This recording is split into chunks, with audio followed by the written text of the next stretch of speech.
안녕하세요. 켈리의 작은 도서관에 오신 것을 환영합니다. 오늘은 김주영 작가의 죽은 자의 영토를 소개해 드리겠습니다. 죽어서도 바쁜 할아버지가 있습니다. 저승에서 열심히 일해 초고속 승진을 해서 자손들을 지키겠다며 열일하는 할아버지. 살아생전보다 더 분주해진 할아버지의 엉뚱한 사후 업무일지 지금부터 펼쳐집니다.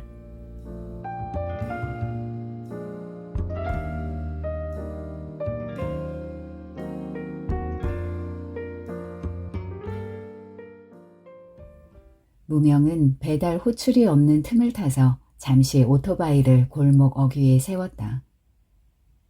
담벼락 너머가 대학이어서 골목 좌우로 원룸이 쭉 이어져 있었다.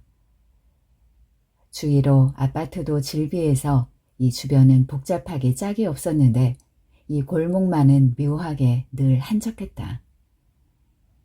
게다가 당산나무처럼 한쪽에 버티고 선 커다란 느티나무 아래에 널따란 평상까지 놓여 있어서 이곳만 보면 한가로운 시골 마을 같았다.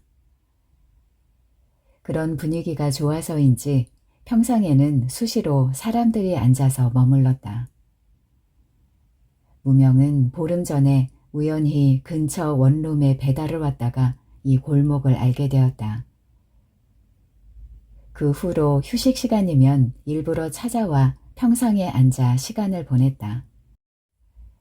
맞은편에 편의점이 있어서 간단히 끼니를 때우기도 좋았다. 그러다 느티나무와 붙어있는 허름한 건물의 구멍가게 할머니가 평상 주인임을 알게 된 후부터는 편의점 대신 구멍가게를 이용했다. 물건도 별로 없고 직접 만든 김밥이나 주먹밥의 위생 상태가 조금 걱정스러웠지만 맘 편히 평상을 사용하는 대가라고 여겼다. 구멍가게 주인 할머니는 나이에 비해 키가 크고 살집이 붙은 둥글둥글한 체격이었다. 눈은 떴는지 감았는지 알 수 없을 정도로 작고 길었는데 위로 반원을 그려서 항상 웃는 것처럼 보였다. 얼굴만 보면 마음씨 좋은 할머니처럼 보였지만 막상 앞에 서면 거대한 체구에 압도당해서 저절로 공손해지곤 했다. 사실 그런 경외감이 든 건 체구 때문만은 아니었다. 할머니가 인간들 틈에 섞여든 다른 존재라는 건 진즉에 눈치챘다. 무명을 대하는 태도로 보아 할머니도 그 사실을 알고 있는 게 분명했다. 하지만 두 사람은 그에 관해 딱히 이야기를 나누지 않은 채 늘 덤덤히 서로를 대했다. 오늘도 주먹밥이랑 컵라면이야? 주인 할머니가 눈동자가 보이지 않는 작은 눈으로 싱긋 웃으며 오토바이를 나무 곁에 세우고 평상으로 걸어오는 무명에게 물었다. 무명이 반말로 시큰둥하게 대답했다. 남들이 보면 건방져 보일 행동이었지만 나이나 계급으로 정한 예의는 인간 세상에서나 유효한 규칙이었다. 무명이 헬멧을 평상 위에 내려놓는데 휴대폰이 진동했다. 엄마의 전화였다. 사흘 전 큰아버지가 돌아가신 터라 장례식에 오지 못한 자신에게 소식을 전하려고 전화했겠지 생각하며 무명은 통화 버튼을 눌렀다. 아니나 다를까 엄마는 무명이 전화를 받자마자 발인을 무사히 끝냈다는 말부터 꺼냈다. 외할아버지가 꿈에 찾아오셨더라. 큰아버지는 잘 데려가니 걱정하지 말라고 하시더라. 엄마가 덧붙였다. 외할아버지는 무명이 고등학생이던 5년 전에 돌아가셨다. 그때만 해도 부모님과 편안히 살며 아무 걱정이 없었다. 문득 그 시절이 떠오르자 무명은 외할아버지가 조금 원망스러웠다. 외할아버지는 우리 가문은 죽으면 대대로 저승사자로 일하게 된다고 했다. 죽어서 길이길이 일해야 할 운명인데 살아서도 일하며 살고 싶지 않다고 평생 한량으로 지냈다. 그렇게 돌아가실 때까지 먹을 걱정 없이 살았다. 다행히 별 재주도 없는 가난한 한량 할아버지에게 시집온 외할머니가 희한하게도 손을 대는 일마다 대박을 터뜨리며 돈을 벌어들였다. 외할아버지는 염라대왕이 예비 사원의 뒤를 봐줘서 그런 거라고 뻔뻔스럽게 주장했다. 놀고 먹는 주제에 입만 살았다고 쥐어박아도 시원찮을 텐데 외할머니는 그런 외할아버지를 한없이 귀여워했다. 돈은 내가 벌 테니 당신은 하고 싶은 거나 하며 살라는 말은 외할머니의 입버릇이었다. 그래서인지 두 분의 금실은 한없이 좋았다. 그나마 외할아버지가 식사와 빨래부터 소소한 집안일에 이르기까지 살림을 챙기며 외조를 한 덕인지도 몰랐다. 게다가 딸 사랑이 유난했던 외할아버지는 줄줄이 태어난 세 딸을 업어가며 키웠다. 대를 이어 저승사자로 일하며 죽어서까지 노동 착취를 당할 아들놈이 태어나지 않은 걸 다행으로 여기면서 그런데 말이야. 어느 날 이제 너도 알아야 할 때가 되었다며 말을 꺼낸 외할아버지의 얼굴은 화가 난 것처럼 벌겋게 익어 있었다. 중학교를 졸업한 후에 집을 떠나 생활해야 한다는 말을 무명에게 하던 날이었다. 저승도 이승이나 매한가지로 여성의 권리를 높이기로 했다는구나. 무명은 무슨 말인가 하고 멀뚱멀뚱 외할아버지 얼굴을 바라보았다. 외할아버지는 저승의 문화가 바뀌어 이제 여자도 대를 이을 수 있으므로 맏딸인 엄마가 사후에 저승사자로 일하게 되었다고 했다. 즉 외동딸인 무명 역시 사후에는 저승사자로 일해야 한다는 얘기였다. 무명을 애지중지했던 외할아버지는 무명이 저승에서 노동력을 착취당하는 걸 가만히 두고 보지 않을 거라고 했다. 3년 후에 내가 저승에 가면 어떻게든 방도를 마련해 보마. 무명은 외할아버지의 굳은 결심에 감동하는 대신 3년 후에 저승에 간다는 말이 진짜냐고 되물으며 엉엉 울어버렸다. 당황한 외할아버지는 말이 헛나왔다며 100살이 넘을 때까지 살 거라고 무명을 달랬다. 거짓말이었다. 3년 후 할아버지는 정말 잠을 자다가 조용히 저승으로 떠났다. 무명은 할아버지의 유언에 따라 이름을 바꾸고 다른 지역에 있는 고등학교로 진학했다. 그 후로도 외할아버지가 엄마 꿈에 나타나서 지시하는 대로 계속 전국을 떠돌아다녔다. 외할아버지는 직계 자손 꿈에만 찾아올 수 있었는데 열심히 일하면서 초고속 승진 중이라는 소식을 엄마의 꿈을 통해 꾸준히 알려왔다. 순조롭게 저승사자 관리직에 올랐고 무명의 명부를 몰래 빼돌리는 만행을 저질렀다는 소식도 전했는데 저승사자의 일을 대물림하지 않을 방도를 찾을 때까지 무명의 존재를 살짝 감춰두려고 그랬다고 했다. 무명은 자신의 존재를 숨긴 채로 지내며 어디에 정착하거나 소속되는 일은 꿈도 꾸지 않았다. 태어난 적이 없는 자. 그것이 지금 저승에서 인식하는 무명의 상태였다. 외할아버지는 잘 지내신데? 외할아버지가 문득 보고 싶어진 무명이 엄마에게 물었다. 아우, 맨날 승진 이야기만 하셔서 질려. 엄마가 투덜거리면서 요즘 이상한 일이 없었는지 물어왔다.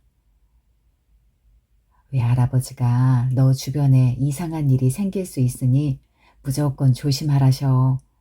자주 찾아오신다니 너도 엄마한테 자주 연락해.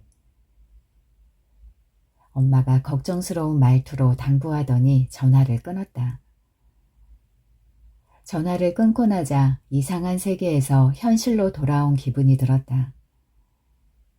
외할아버지와 엄마가 그렇다고 하니 여태껏 믿어왔지만 20대 중반이 되고 보니 다 헛소리 같기도 했다. 외가에서 내려오는 이상한 토속 사이비 신앙의 희생자가 된 것은 아닌지 심히 의심스럽기도 했다. 뭘 그리 열심히 생각해? 잠시 생각에 잠겨있던 무명은 귓가에서 들려오는 목소리에 화들짝 놀라 고개를 돌렸다. 주먹밥과 라면 냄비를 쟁반에 받쳐든 구멍가게 할머니가 곁에서 무명을 빤히 바라보고 있었다. 무명은 기이한 위화감을 느끼며 자신도 모르게 한 걸음 물러섰다. 가느다란 할머니의 눈이 어느새 커다랗게 열려 새까만 눈동자를 드러내고 있었다. 곁에 선 느티나무가 바람에 흔들리며 윙윙거리는 소리가 오늘따라 음산하게 들렸다. 주변을 둘러보니 넓은 골목이 오늘따라 텅 비어 있었다. 갑자기 현실이 아닌 다른 세계로 와버린 기분이었다. 자신이 이곳에 속하지 않았음을 드러낸다. 할머니에게서 흘러나온 기운에 홀려서인지 일순 눈앞에 할머니의 실체가 희미하게 드러났다. 무덤의 입구나 외곽을 지킨다는 신수, 진묘수다. 할머니로 현신한 진묘수가 어느 무덤을 지키는지는 모른다. 즐비하게 늘어선 아파트와 건물이 가득한 여기 어딘가에 잊힌 무덤이 하나쯤은 있겠거니 여길 뿐이다. 저승과 인연이 깊은 신수라서 처음엔 경계했지만 꽤 시간이 지나는 동안에도 별일이 일어나지 않아서 안심하는 중이었다. 무명은 진묘수의 기운 때문에 오톨도톨 팔에 돋아난 소름을 쓰다듬었다. 기운이 거치지 않으면 자리를 떠나야 할 것 같았다. 그런데 느닷없이 나타난 남학생이 신수의 기운을 걷어냈다. 할머니 라면 3개요. 남학생들이 씩씩하게 외치며 우르르 평상에 모여들자 할머니의 눈이 평상시처럼 감기며 반호가 되었다. 뭘 그리 멍하니 서 있어. 남은 사람은 잘 먹어야지. 할머니가 웃으면서 무명을 툭 치고는 라면을 끓이러 구멍가게 안으로 들어갔다. 무명은 간신히 한숨을 돌리면서 나무젓가락으로 라면 면발을 한 바퀴 휘감아 올렸다. 어라? 면발을 입안으로 밀어 넣으려던 무명의 등골이 오싹해졌다. 그런데 할머니는 큰아버지가 돌아가셨다는 걸 어떻게 알았을까? 마치 알고 있는 것처럼 무명에게 말했다. 남은 사람이라고? 역시 경계해야 하는 걸까? 무명은 입에 걸린 면발을 호로록 빨아들이며 고민했다. 주변에 이상한 일이 일어날 수 있다는 외할아버지의 경고도 있었으니 당분간은 조심하며 지켜봐야 할 것 같았다. 그날 이후 무명은 한동안 평상을 찾지 않았다. 엄마의 전화가 없는 것을 보니 진묘수가 이상한 짓을 벌이고 있는 것 같지는 않아서 안심했지만 신수의 기운을 뿜으며 질척거리는 할머니의 태도가 영 찜찜했다. 그늘에서 잠시 쉬는 동안 배달 주문을 알리는 문자가 도착했다. 배달지는 근처 아파트였다. 무명은 곧장 오토바이에 올라타서 시동을 걸었다. 무명은 저승의 눈을 피해 도망치는 신세라 정식 취업은 할 수 없었다. 여러 일을 전전하다 지금은 조금 수상쩍어 보이는 사무실에 배달 심부름을 하며 건마다 돈을 받는다. 배달하는 물건은 서류부터 묵직한 상자까지 다양했다. 내용물이 무엇인지는 물어본 적도 없고 궁금하지도 않았다. 덩치가 크고 험악해 보이는 사장이 인상과는 달리 배달 수수료를 미룬 적이 없어서 고마울 따름이었다. 피자 가게에 도착하자 직원이 피자 박스를 바로 내어주었다. 출출해서인지 피자 냄새에 배가 고파졌다. 무명은 배고픔을 참으며 피자를 배달 상자에 넣고 바로 출발했다. 지금까지 여러 물건을 배달했지만 음식 배달은 처음이었다.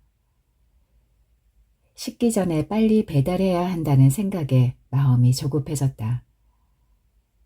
무명은 밀리기 시작하는 도로를 벗어나 좁은 갓길로 빠져 지름길을 통해 아파트에 도착했다.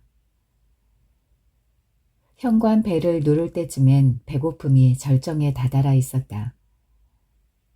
무명은 군침이 도는 것을 꾹 참으면서 문을 열고 나온 남자애를 바라보았다. 대여섯 살쯤 되어 보이는 남자애가 피자는 거들떠보지도 않고 무명을 물끄러미 올려다보았다. 비쩍 마른 모습이 좀 기괴해 보였다. 움푹 들어간 뺨을 따라 턱뼈 모양이 그대로 드러나 있었다.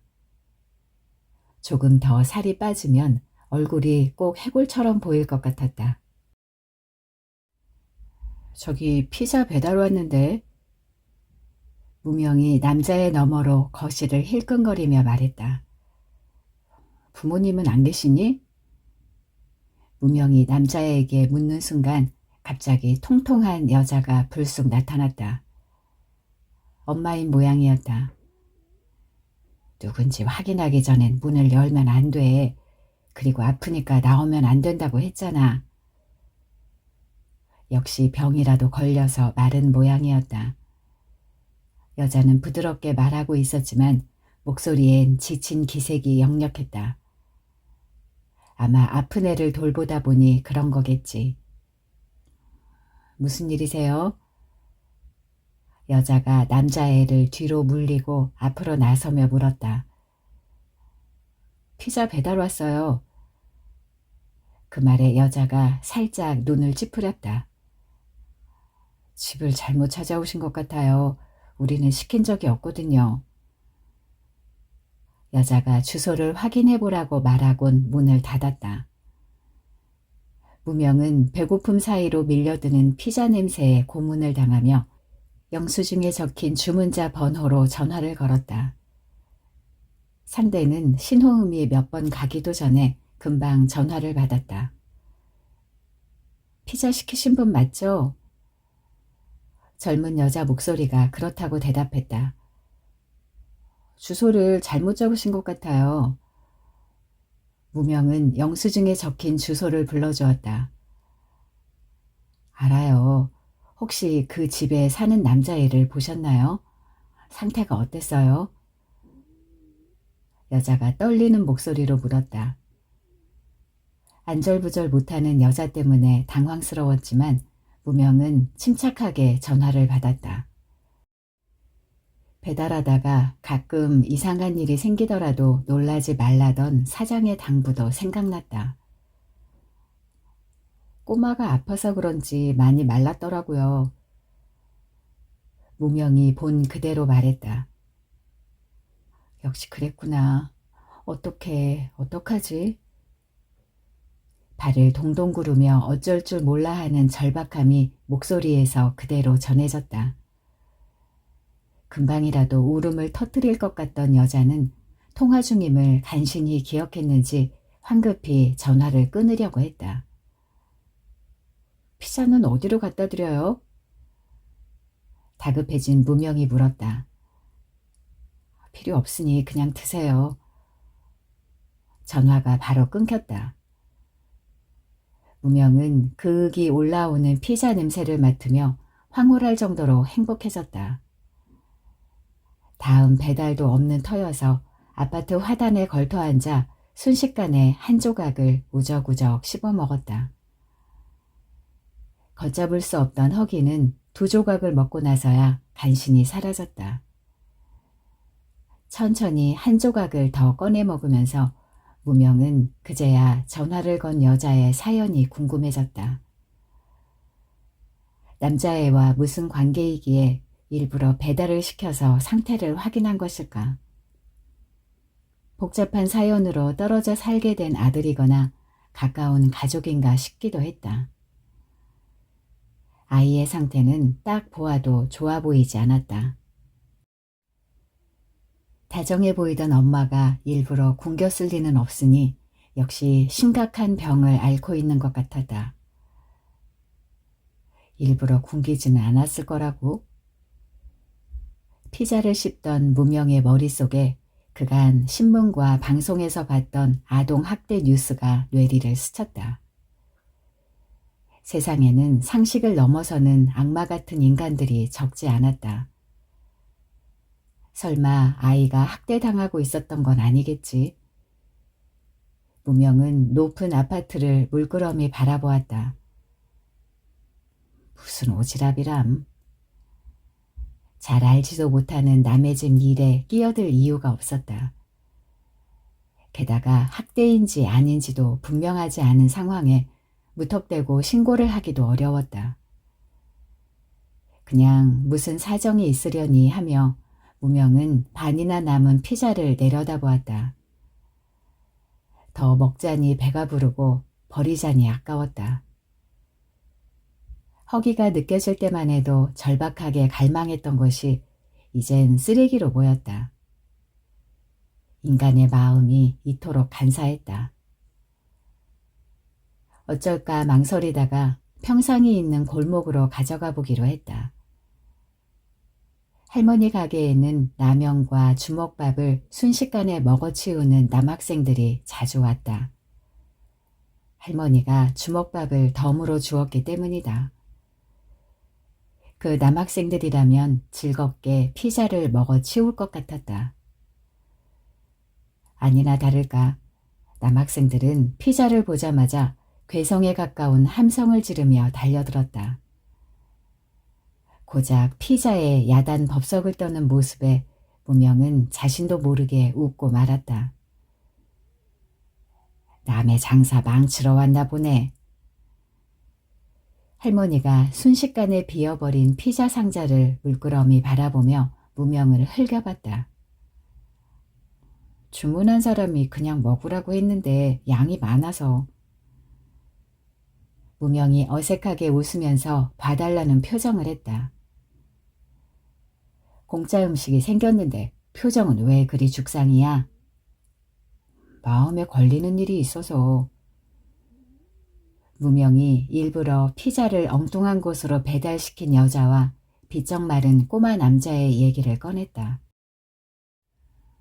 꼬마가 비쩍 말라서 아파 보인다니까 통화하던 여자가 반쯤 혼이 나가더라고. 뭔지는 모르겠지만 사연이 있는 것 같아. 선글라스 끼고 가끔 찾아오는 아줌마 집안이네. 할머니는 듣자마자 대번에 누구인지 알아차린 모양이었다. 선글라스를 끼고 나타나다니 보기보다 멋쟁이 아줌마인가? 집안에 사연이 있기는 있지. 서늘한 눈빛을 보니 신수의 기운이 뿜어져 나오기 직전이었다. 무명은 기운을 피하려고 슬그머니 할머니에게서 조금 떨어졌다. 그 집 꼬마가 시름시름 앓다가 죽은 누나를 못 놓고 있거든. 할머니의 눈이 요사하고도 신령한 빛으로 번득였다. 진묘수의 임무는 산자가 죽은 자의 안식을 침범하지 못하도록 지키는 것이다. 대개 죽은 자가 한이나 미련을 품어 이승을 떠돈다고 믿지만 실상은 반대다. 사람은 태어나서부터 차곡차곡 쌓아온 모든 인연과 욕망을 죽으면서 완전히 끊어버린다.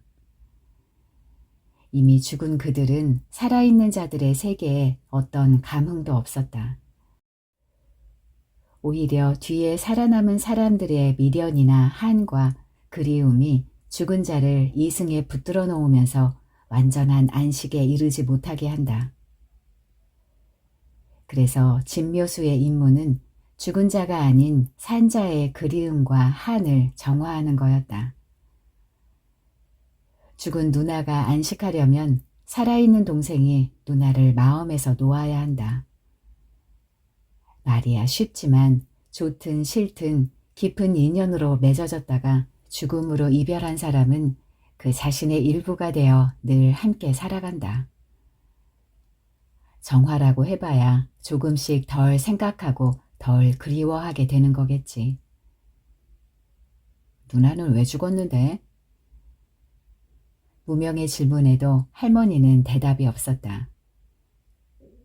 그 집에서 관심 꺼. 너한테 좋을 거 하나 없으니까. 단칼에 싹둑 잘라내는 것처럼 단호한 말투였다. 그 집안엔 저승에서 온 몹쓸 것이 들어앉았어. 너 저승과 엮여서 좋을 일 없을 텐데. 무명은 저승이라는 말에 자신도 모르게 멈칫했다. 자신을 묘하게 바라보는 할머니의 눈길이 느껴져 소름이 돋았다. 눈동자가 살짝 드러난 얼굴에서 뿜어져 나오는 신수의 기운은 여전히 기괴했다. 아니면 너랑 저승이랑 엮인 인연을 내가 풀어주랴? 슬쩍 드러난 할머니의 눈동자에서 나오는 빛이 예사롭지 않았다. 그 눈동자에 홀려서 하마터면 고개를 끄덕일 뻔했던 무명은 이상한 일을 조심하라고 했던 외할아버지의 경고가 떠올라서 정신이 번쩍 들었다. 살아있는 사람은 언제가 되었든 저승과 엮이기 마련 아냐? 하마터면 홀릴 뻔했다. 무명은 간담이 서늘해진 채로 말을 얼버무리고 말았다. 할머니는 한참 동안 기괴한 분위기를 풍기며 무명을 바라보다가 과자를 다 먹고 다시 시끄러워지는 남학생들을 피해 구멍가게 안으로 들어가 버렸다. 저승에서 온 몹쓸 것이 집안에 들어앉았다니 무슨 말일까? 앞뒤 맥락 없는 말이 시퍼런 작두처럼 섬찟했다.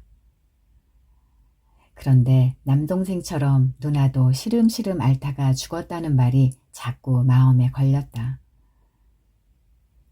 할머니에게 캐물어볼까 싶다가도 임의 망량을 멀리하라는 외할아버지의 말이 떠올라서 망설여졌다. 그런 말을 하면서도 정작 할아버지는 임의 망량, 온갖 도깨비와 자주 어울렸다. 이상한 차림을 한 사람이 길에서 갑자기 나타나 아른 체를 하는가 하면 등산로가 없는 풀숲에서 누가 다가오기도 했다. 밤이 이슥한 시간에 낚시하는 외할아버지 옆에 있다가 물속에서 사람이 불쑥 올라오는 바람에 기겁한 적도 있다.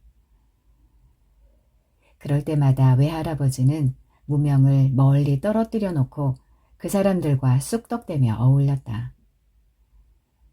그런 후에 돌아와서는 정색하면서 너는 임의 망량을 절대 가까이 하면 안 된다고 당부했다. 그래야만 살아서도 죽어서도 평범한 사람으로 살아갈 수 있다고 했다. 잠시 한가해진 틈을 타서 휴대폰으로 인터넷에 접속해 평범한 사람들의 삶을 들여다보는 동안 엄마에게서 전화가 왔다. 염라대왕의 막내 아들이 내려와 있단다. 안부를 물을 새도 없이 엄마가 급히 말했다. 무명은 어릴 때 어떤 사람이 할아버지에게 가져왔던 그림을 문득 떠올렸다.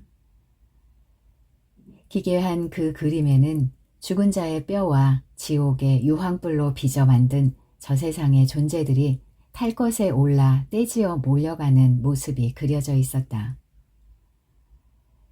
당장이라도 튀어나올 것처럼 생생한 그림이 무서워 뒤로 물러서는 무명을 외할아버지가 달랬다. 무서워할 것 없다. 외할아버지는 염라대왕의 막내 아들이 부리는 수하들을 그린 그림이라고 설명했다.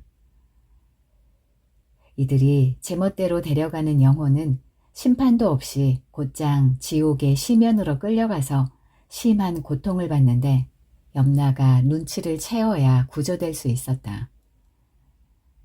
그런데 염라가 가끔 아주 오래오래 잊어버리는 영혼도 있다고 했다. 염라의 막내 아들은 아버지를 닮아 아주 잘생겼으니 혹시나 마주치더라도 무섭진 않단다. 겁에 질린 무명의 기분을 풀어주려는 것처럼 외할아버지가 말했다. 마치 재미있는 옛 이야기를 들려주는 것처럼. 누구를 끌고 가려고 내려와 있는지 원. 엄마는 외할아버지가 항시 조심하라고 당부하셨다고 말하곤 전화를 끊었다. 무명은 이미 명부에 없는 사람이니 지옥에 끌려갈 일은 없다. 외할아버지는 내가 발각될까봐 걱정하는 것이다. 그런데 망나니 같은 염라의 막내가 왜 지상에 내려왔을까? 문득 저승에서 온 몹쓸 것이 꼬마의 집안에 들어앉았다던 할머니의 말이 떠올랐다. 혹시 그 몹쓸 것을 잡으러 왔을까? 그런 생각을 하는 동안 근처 건축 사무실에서 서류를 받아 배달하라는 업무 문자가 도착했다. 배달지가 하필이면 꼬마가 사는 아파트와 같은 동이었다. 오토바이를 경비실 앞에 세우자 화단을 정리하던 수위가 아른 척을 했다. 주름진 외모로 보아 좋게 일흔은 되어 보였지만 무명은 그냥 아저씨라고 불렀다. 지금은 먼저 인사를 건넬 정도로 친근하게 대하시지만 처음엔 오토바이를 타고 다니는 무명을 경계하며 수상쩍은 눈빛을 보냈다. 여자가 오토바이를 타면 위험하다는 언짢은 말도 수없이 들었다. 그런 말은 음료수를 건네거나 소소한 이야기를 잠시 나누는 일이 잦아지면서부터 줄어들었다. 여전히 오토바이 택배는 여자가 하기 힘든 일이라고 다른 일을 찾아보라며 잔소리를 하긴 했지만 무명은 헬멧을 쓴 채로 서둘러 배달부터 끝냈다. 고층에서 탄 엘리베이터가 꼬마의 집이 있는 5층을 지나는데 휴대폰 너머에서 들리던 여자의 절박한 혼잣말이 떠올랐다. 그랬구나. 어떡하지? 여자는 이미 꼬마가 아파서 바짝 말라가는 것을 예상했음이 틀림없었다. 어떻게 예상할 수 있었을까? 건강하지 못한 아이의 상태를 잘 알 정도로 가까운 친척인지도 모른다. 그런데 친척이라면 일부러 배달을 시켜서 아이의 상태를 확인할 리가 없다. 갈수록 신경 쓰이는 점이 늘어났다. 저기 아저씨, 502호 집 말인데요. 전에 배달하면서 보니까 애가 좀 이상하던데요. 아저씨는 좀 알지 않을까 해서 무명히 말을 꺼냈다. 그 집 아들 많이 아파. 음식을 안 먹는 병에 걸렸다던데 그 뭐더라? 거식증? 아저씨가 딱하다는 듯이 혀를 끌끌 찼다.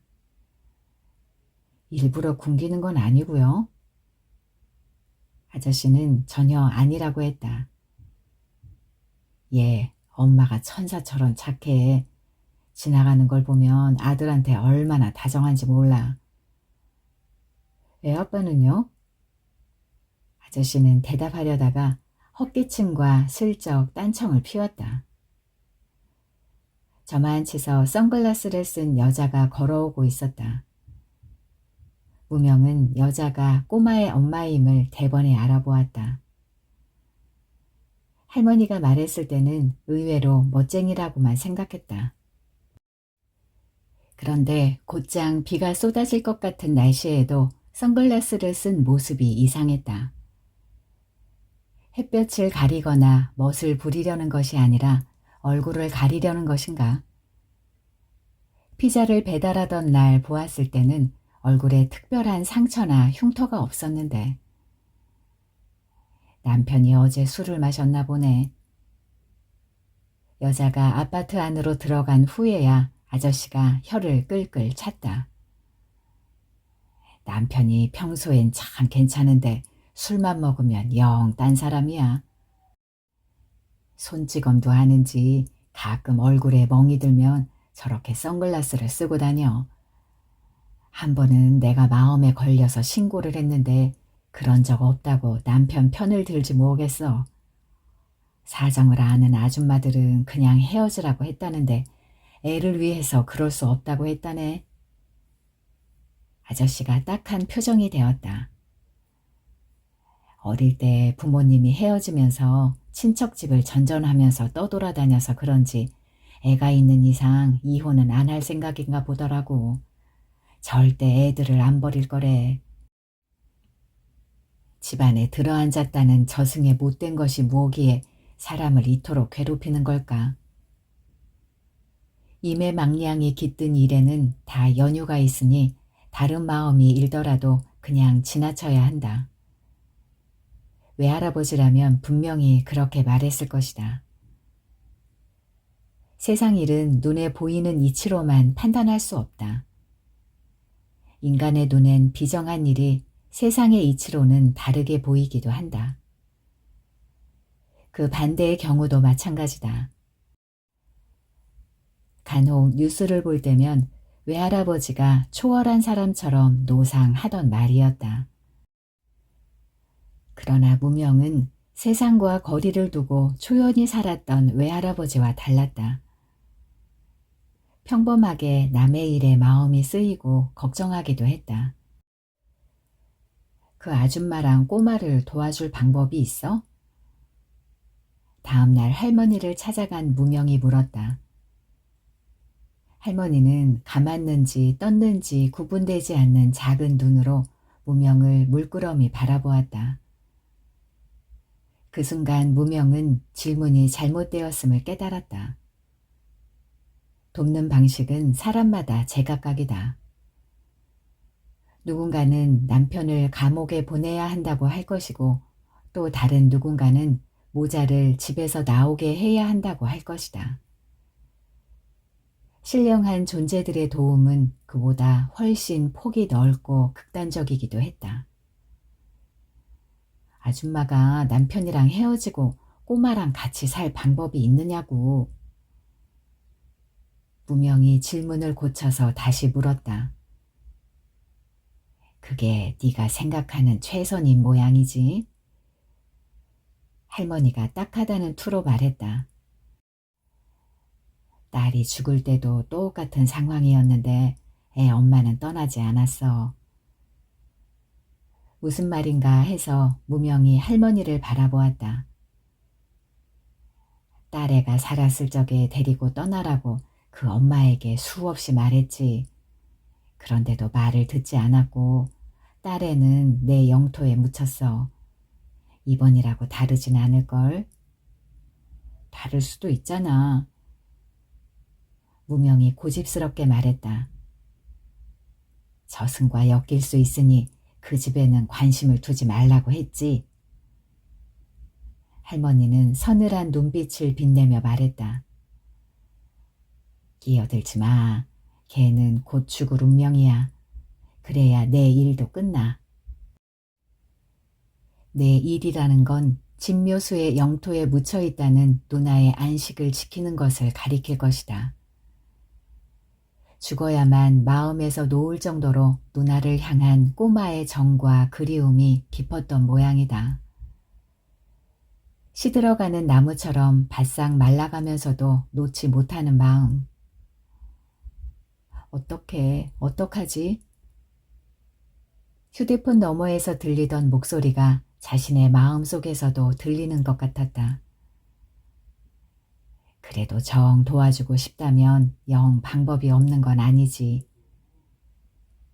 생각에 잠겼던 무명은 할머니의 말에 퍼뜩 정신이 들었다. 나랑 계약 맺을래? 할머니가 불쑥 내뱉었다. 죽은 자를 위해 산 자를 정화해야만 하는 진묘수는 때로 이승에 오래 머물기 위해 인간과 인연을 맺는 계약을 한다. 계약으로 이어진 인간이 살아있는 한 진묘수는 자유롭게 이승에서 지낼 수 있었다. 대답을 기다리는 할머니의 눈동자가 마치 무명을 잡아먹기라도 할 것처럼 섬뜩했다. 그 눈 안에 도사린 것은 인간 세상이 아닌 다른 세상에 뿌리를 둔 존재가 뿜어내는 소름 끼치는 마력이었다.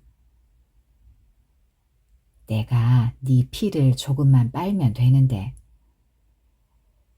무명은 순간 뭐에 홀린 듯 고개를 끄덕일 뻔하다가 퍼뜩 정신을 차렸다. 임의 망량을 멀리해야 해. 외할아버지의 고함 소리가 들리는 듯했다. 질척거리며 자신을 휘감아오는 기운을 떨치려고 세차게 고개를 흔드는 무명을 보며 할머니가 쯧 하고 혀를 찼다.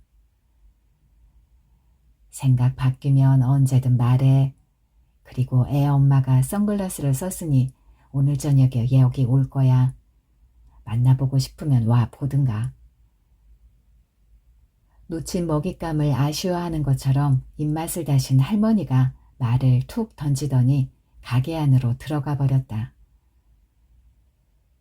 구멍가게의 낡은 미닫이문 너머는 칠흑같이 검고 어두웠다. 가게 안은 대낮에도 늘 어두웠고 손님은 없었다. 무명은 마치 다른 세계로 빨려 들어가는 것처럼 할머니가 들어가 버린 검은 어둠을 응시했다. 어둠 너머에서 죽은 자들이 배회하는 소리가 들리는 듯했다. 무명은 도망치듯이 자리에서 일어나 오토바이를 타고 골목을 빠져나왔다. 땅거미가 질 무렵에야 배달을 마친 무명은 구멍가게에서 가까운 편의점 앞에 오토바이를 세우고 망설였다. 계약을 맺자며 들러붙는 진묘수의 행동이 영 찜찜했다. 자칫 홀려서 계약을 맺으면 죽을 때까지 진묘수와 함께 해야 한다. 사악하고 잡스러운 것이었으면 진즉에 멀리했을 텐데 신령한 신수니까 헛짓은 안 할 거라 여겨 너무 방심했나 싶기도 했다. 꼬마가 죽어야 자기 일이 끝난다니까 도와줄 생각은 없지 싶은데 굳이 애 엄마를 만나고 싶으면 오라고 말한 꿍꿍이가 뭔지 의심스럽기도 했다. 그러나 삿된 것들과 달리 신수는 사기를 치거나 거짓말하지 않는다. 그 대신 내력이 깊어 생각이나 의도를 짐작하기 어렵다. 그래서 까다롭고 변덕스러워 보이기도 한다. 구멍가게 앞 평상에 앉아 선글라스를 낀 애 엄마와 꼬마를 푸근하게 대하는 모습이 딱 그래 보였다. 언제는 애가 죽어야 하니 상관하지 말라더니 지금은 두 사람을 위해 뭐든 해주고 싶은 것처럼 보인다. 신수 중에서도 변덕이 최고인 듯하다. 아이고 저기 왔네. 할머니가 푸근하게 웃으면서 무명에게 가까이 오라고 손짓했다. 내가 말한 대로 해. 전에도 말했지만 애랑 멀리 가서 둘이 잘 살면 돼. 이 사람이 자네 같은 사람 도와주는 전문가야. 이상한 말을 술술 늘어놓는 할머니에게 무명이 무슨 수작이냐고 눈짓했다. 할머니는 잔말 말고 같이 장단을 맞추라는 듯한 눈짓으로 답했다. 아, 네, 안녕하세요. 말씀 들었어요. 떨떠름한 기분으로 애 엄마에게 인사했다. 어색하기 짝이 없었지만 애 엄마는 그리 신경 쓰지 않는 눈치였다. 조용히 고개 숙여 인사에 답하는 얼굴이 혼이 나간 것처럼 공허해 보였다. 나중에 가려 하지 말고 지금 바로 떠나. 물건은 그놈 없는 시간에 찾으러 오면 되니까. 그때도 이 사람이 도와줄 거야. 할머니의 말에 비로소 무명은 지금 상황을 파악했다. 할머니는 남편이 찾지 못하도록 모자를 피신시키려 하고 있었다. 무명은 앉아있을 힘조차 없어 보이는 꼬마를 힐끔 바라보았다. 처음 보았을 때보다 훨씬 더 상태가 좋지 않아 보였다. 이대로 간다면 꼬마도 누나처럼 죽게 될 것이다. 어떡하지? 처음 꼬마를 만났던 날 들었던 여자의 목소리가 불쑥 들려왔다. 도와주면 되지. 그렇게 대답하자 갑자기 무거웠던 마음이 가벼워졌다. 두 사람을 어디로 데려가야 할지는 모른다. 그렇지만 신수가 나섰으니 길이 열릴 것이다. 무명은 고개를 숙인 채로 잠시 생각에 빠진 아줌마가 결심을 내리기를 기다렸다. 폭력을 저지르는 남편과 살면서 이미 딸을 잃었다. 자식을 생각하는 엄마니까 분명 아들은 지키려 할 것이다. 갈게요. 아줌마가 결심을 굳힌 얼굴로 고개를 들었다. 그 전에 잠시 화장실을 다녀와도 되겠죠? 무명은 다행이라고 생각하며 아줌마가 일어난 자리에 걸터 앉았다. 이제 아빠는 안 무서워해도 돼. 상가 건물 화장실로 서둘러 걸어가는 아줌마의 뒷모습을 보며 무명이 꼬마에게 말했다. 엄마랑 둘이 살면 마음이 편해져서 입맛도 돌아올 거야. 엄마가 맛있는 것을 잔뜩 만들어 주실 테고. 그 말을 들은 꼬마의 퀭한 눈에 빛이 돌아왔다. 누나한테 그랬던 것처럼? 누나에게 맛있는 음식을 많이 만들어 주셨나 보네. 꼬마가 고개를 끄덕였다. 누나가 나는 못 먹게 했어. 그것을 먹은 누나는 죽을 만큼 아팠지. 그래서 살기 위해 먹지 않았어.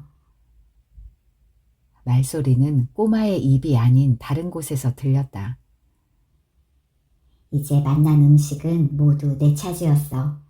그러나 나도 살기 위해 먹지 않았다. 꼬마에게 이상한 기운이 느껴져서 무명은 자리에서 벌떡 일어났다. 생기 없던 꼬마의 눈에 시퍼런 인광 같은 것이 보였다. 코끝을 스치는 것은 분명 유황 냄새였다. 내가 가만히 있을 성 싶으냐? 꼬마가 섬뜩한 소리를 내며 웃었다. 무명이 놀라 할머니 쪽으로 고개를 돌렸다. 이토록 사악한 것이 어떻게 신령한 신수 가까이에 올 수 있었을까? 할머니는 꼬마에겐 흥미가 없다는 듯이 자리에서 일어나 상가 쪽을 바라보았다. 마침 자동차 한 대가 상가 건물 옆 골목에서 빠져나와 이쪽을 향했다. 그날과 똑같구나, 똑같아. 할머니가 탄식하듯 중얼거리며 무명을 돌아봤다. 봐라, 누구를 데려왔는지. 창문이 열린 자동차가 점점 가까워졌고 무명은 차창 너머로 허연 피부에 붉은 입술이 도드라진 창백한 남자 운전자의 얼굴을 보았다. 조수석에 앉은 사람은 화장실을 가겠다며 자리를 떴던 아줌마였다. 다 집에 가자. 간만 쓰면 영락없이 저승사자일 것만 같은 남자가 꼬마를 향해 내뱉었다. 아줌마가 아들과 함께 도망치는 대신 남편을 데려온 거였다. 그래, 집으로 가자. 꼬마의 목소리라고 할 수 없는 거친 목소리가 낄낄대며 소리쳤다. 그와 함께 믿을 수 없는 일이 벌어졌다. 앉아있는 것도 힘겨워 보였던 꼬마가 큰 도로 쪽으로 달려나간 거였다. 뭔가에 쉬지 않고서는 이런 일이 있을 수 없었다. 만약 할머니가 말했던 저승의 못된 것이 꼬마에게 쓰인 거라면 지금 꼬마는 그것의 집인 저승으로 가는 중이었다. 어떡하지? 무명은 꼬마의 뒤를 따라 뛰기 시작했다. 꼬마는 무서운 속도로 달리고 있었다. 성인인 무명이 전력을 다해 뛰는데도 거리가 좁혀지지 않았다. 심지어 꼬마의 부모가 탄 차도 꼬마를 따라잡지 못했다. 골목길이어서 차가 속력을 높일 수 없다고 해도 비정상적인 상황이었다. 오토바이를 탈 걸 그랬다고 후회하는 동안 무명과 꼬마의 격차가 점점 더 벌어졌다. 숨이 가빠서 이제 더 뛰기도 무리였다. 그런데 갑자기 가쁘던 숨이 편안해지더니 힘을 별로 들이지 않는데도 쭉쭉 골목을 달리는 느낌이 들었다. 다리 아래가 묵직해서 내려다보니 본체로 변한 진묘수가 무명을 등에 태우고 달리고 있었다. 꼬마에게 씌인 것이 꼬마를 저승으로 데려가려는 거지? 무명이 물었지만 진묘수는 꼬마 쫓기에 집중해서 그런지 대답하지 않았다. 기이한 속도로 달리던 꼬마는 골목 끝에 나타난 넓은 도로 앞에서 주춤했다. 그 틈에 꼬마의 부모가 꼬마 곁에 차를 세우고 황급히 내렸다. 그러나 꼬마는 차들이 질주하는 도로를 무서워하지 않았다. 집으로 간다. 집으로 돌아간다. 부모의 손을 피한 꼬마가 깔깔대고 웃으며 춤을 추듯이 도로를 건너기 시작했다. 무명은 꼬마를 향해 달려오는 트럭을 발견하고 진묘수의 등을 두드렸다. 저게 뭐든 간에 꼬마는 살려야 해. 다급한 무명의 말에 진묘수가 코웃음을 쳤다. 꼬마가 죽어야 내 일이 끝나. 거절하는 듯 했지만 진묘수가 걸음을 멈추고 물었다. 도와줄 테니 나랑 계약하지 않을래? 트럭이 꼬마를 덮치기 직전이었다. 도로를 선뜻 건너지 못한 꼬마의 부모가 넋놓고 서 있는 모습이 보였다. 살아서 집으로 돌아가도 변하는 건 하나도 없겠지. 꼬마가 죽는 편이 나은 것은 아닐까? 무명은 마음이 잠시 흔들렸다. 그러나 오만한 생각이었다. 인생의 다음 장을 예측할 수 있는 사람은 없다. 그러니까 죽는 편이 낫다고 확신할 수는 없다. 그러면 나는? 저승의 눈을 피해 도망치는 삶의 다음 장엔 대체 뭐가 쓰여 있을까? 결정해. 진묘수가 재촉했다. 그 순간 꼬마를 덮쳐오는 트럭이 터무니없이 느려졌다. 진묘수가 시간을 벌기 위해 시간 감각을 흐트러뜨린 것이다. 감각이 이상해지자 늘 외면하던 것들이 생생하게 보이고 들려왔다. 좋아. 무명은 이빨로 손톱 옆에 살을 뜯어냈다. 진묘수가 흐르는 피를 날름 핥았다. 그 순간 다시 시간의 흐름이 정상으로 돌아왔다. 그리고 꼬마를 덮치려던 트럭이 갑자기 방향을 틀더니 꼬마의 부모와 그들의 차를 덮쳤다. 엄청난 소리와 비명이 난무하는 가운데에서 무명은 기이한 굉음 소리를 들었다. 진묘수가 감각을 돌려주었는데도 눈앞의 풍경은 이전으로 돌아오지 않았다. 도로 저편에서 다른 세상의 것들이 때로 몰려왔다. 유황 연기로 이루어진 얼굴은 형체가 없는 깊은 어두움이었고 흡사 오토바이처럼 보이는 탈 것에서 쏟아져 나온 거대한 굉음이 세상을 뒤덮었다. 그들 앞에 선 꼬마의 눈에서 푸른 안광이 빛났다. 꼬마가 죽은 부모를 가리키자 그것들이 소름 끼치는 소리를 내며 부모의 영혼을 낚아채어 탈 것에 매달았다. 꼬마가 그 다음 가리킨 것은 무명이었다. 그것들이 유황 냄새를 풍기며 혼이 나갈 정도로 큰 굉음을 울리며 무명의 영혼을 낚아채려고 달려왔다. 진차사. 그때 온 세상을 뒤덮는 울림을 담은 진묘수의 신령한 외침이 들렸다. 진차사? 외할아버지? 염라의 아드님은 명을 받드시게.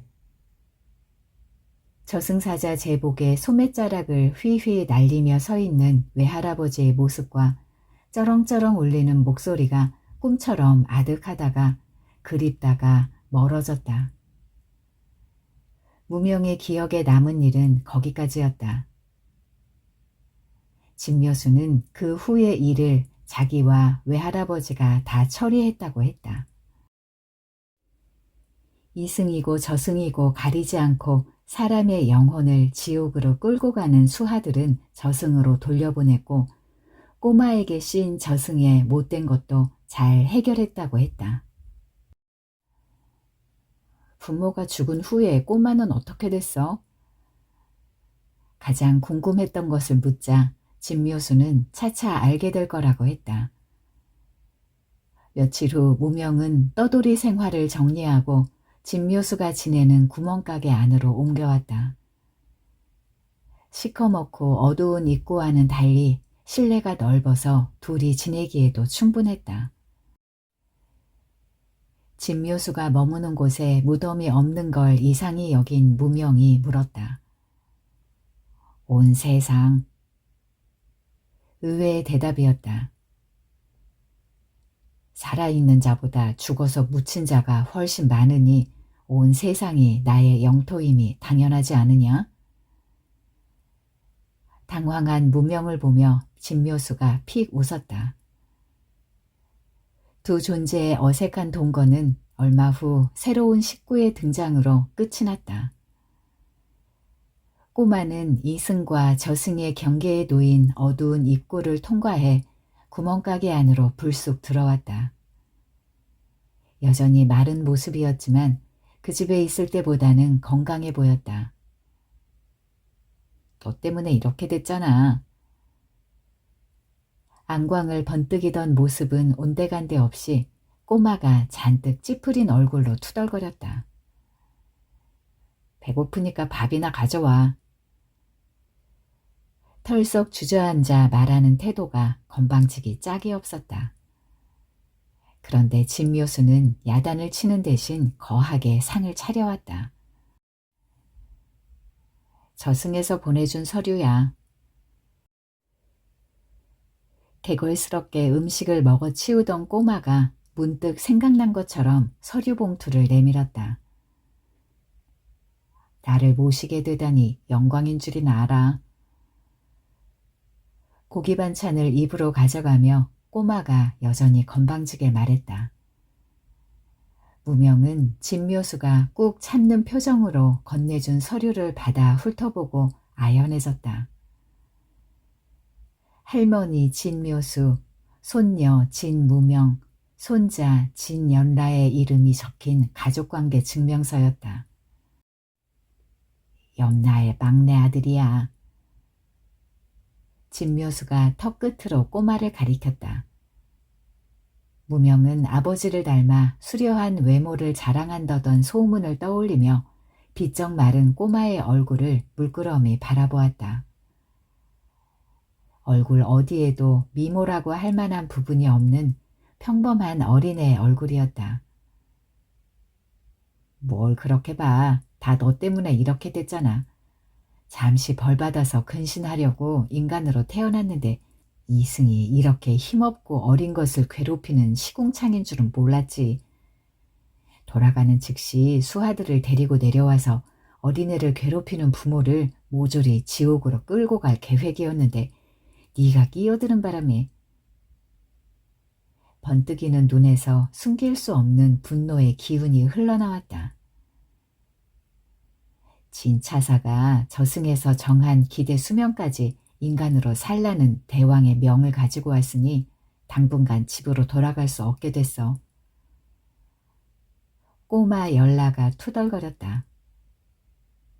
인간, 너도 나를 잘 보살펴. 진묘수와 함께 일하는 만큼 사후 노동을 감면받을 거야. 그러니 나를 잘 모시도록 해. 과연 특권층의 아들로 태어나 부족함 없이 자란 도련님다운 태도였다. 저승일은 모르겠고. 무명이 퉁명스럽게 말하자 연라가 멈칫하며 눈을 동그랗게 떴다. 일단 이 서류를 보면 너는 나이 때문에 이승에서 밥벌이가 힘들어. 그러니까 너야말로 우리를 잘 모시도록 해. 아버지가 염라대왕이라고 봐주진 않을 테니까. 무명의 단호한 말에 놀라 눈이 동그래졌던 연라가 갑자기 웃음을 터뜨렸다. 우리 아버지는 염라대왕이 아니야. 연라가 한심하다는 듯 웃어댔다. 염라대왕 우리 엄마라고. 연라가 벌러덩 눕더니 한 손으로 머리를 괴었다. 어쨌든 네 말도 일리는 있으니 이승에 있는 동안은 잘 모셔볼게. 반쯤은 빈정거리듯 말한 연라는 반대편으로 몸을 돌리더니 금세 잠들어 버렸다. 설거지하는 법부터 가르쳐야겠군. 진묘수가 상위에 어지럽게 놓인 빈 그릇을 치우다가 문득 인상을 찡그렸다. 누나 꿈을 꾸는구나. 동그랗게 몸을 말고 잠든 연라를 보며 진묘수가 말했다. 아기야, 마음씨가 고운 애였어. 저승의 망나니인 이 녀석이 그리워할 만큼. 진묘수가 팔짱을 끼며 중얼거렸다. 죽지 않고 자랐다면 좋은 어른이 됐겠지. 무명은 문득 이 일의 시작이 되었던 피자 배달을 떠올렸다. 어떡하지? 절박한 목소리로 꼬마를 돕지 못해 발을 동동거리던 여자가 누구인지 여전히 궁금했다. 누구였을까? 무명이 중얼거리는 말에 진묘수가 돌아보고는 무심히 대답했다. 그냥 평범한 사람.